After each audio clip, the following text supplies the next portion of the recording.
you looking to improve your English language skills while also indulging in captivating stories? If yes, then you have come to the right place. At Sty Stories, we provide a unique blend of language learning and entertainment through our engaging stories. Our channel is specifically designed to help you enhance your English language proficiency while immersing yourself in the world of fiction. We believe that learning a language can be fun and enjoyable, and that's exactly what we strive to achieve through our content. So, if you're interested in taking your language skills to the next level, we invite you to hit the subscribe button and join our community of like-minded learners. Stay tuned for exciting stories, language tips, and much more. Thank you for being a part of Sty Stories. Once upon a time, there was a beautiful princess who was bored with life at court. As she was the king's daughter, she couldn't go and play with other children her age. She would watch them from the balcony outside her room. As she played by herself on the balcony, she would dream of going on thousands of adventures beyond the castle walls. One day, when she had grown up, the princess heard a song that the children were singing on the street outside the castle gardens.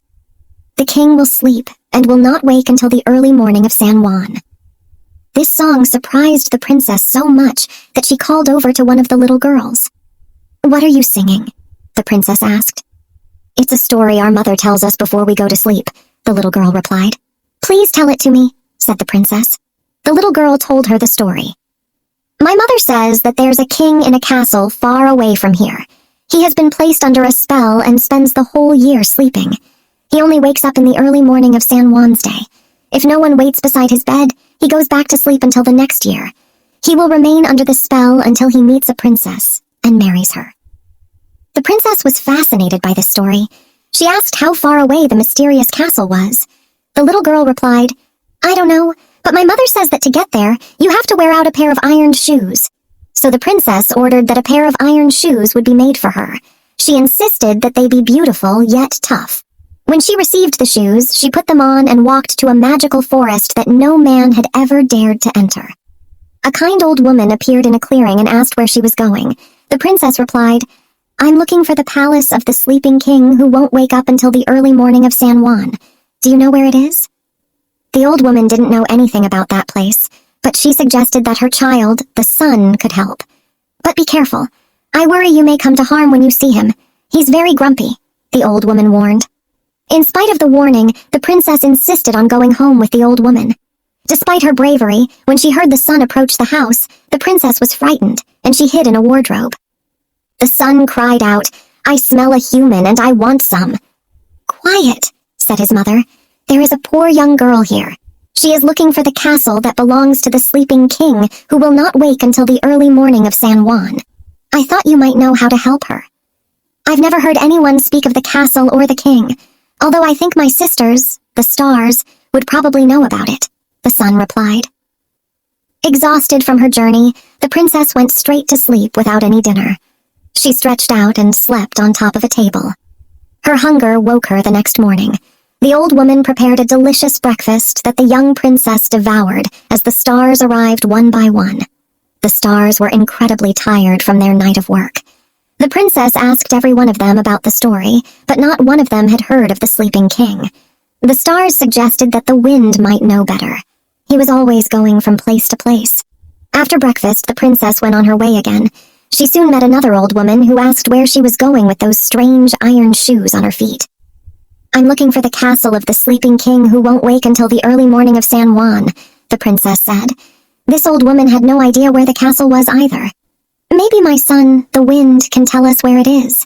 But I worry that you may come to harm when you see him," the old woman warned. In spite of the warning, the princess insisted on going home with the old woman. Despite her bravery, the princess hid in a wardrobe when she heard the wind coming. "I smell a human and I want some," cried the wind. "Quiet," said his mother. "There is a poor young girl here.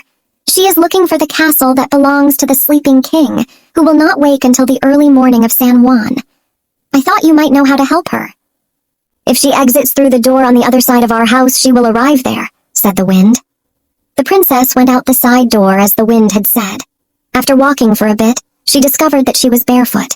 The iron shoes had disintegrated. Amazed, she looked up and saw a magnificent fortress with an open entrance. She ran through all the castle rooms until she found the king. He was asleep in a luxurious bed. He looked kind, and he was in a very deep sleep. Living the story was more wonderful than she had imagined. She sighed and settled herself by the headboard of his bed. Days, months, and seasons passed. The princess came to know everyone who lived in the fortress. They waited for the sleeping king to wake up, but nothing happened. Even though the princess was beginning to lose hope, she remained by the king's bed. One day, the princess heard sweet music. She had forgotten what day it was, but the town was celebrating San Juan's Day. "Let's go on the balcony and listen to the music," said a servant girl. The princess hesitated because she didn't want the king to wake up while she wasn't by his side. However, she decided to go and listen to the first music she had heard in months. Meanwhile, the king opened his eyes. The first person he saw was the servant girl. He thought she was the princess who had ended his sleep. When the real princess returned, the king admired her beauty, but the servant girl lied and claimed the princess was merely one of the king's ladies-in-waiting. Grateful for their care, the king promised a gift to both women. The princess asked for a rock and a branch of bitter. This strange request surprised the king, and so he followed the princess back to her room to see what she did with the objects. He silently observed her through the doorway. The princess asked the rock to make sure the king did not forget her. Then she clutched the bitters and was about to climb down through the window when the king stopped her. "Stop!" he cried. "I know it was you who waited by my bed for such a long time and lifted the spell." When they looked at each other again, they fell in love. The two were married and lived happily ever after.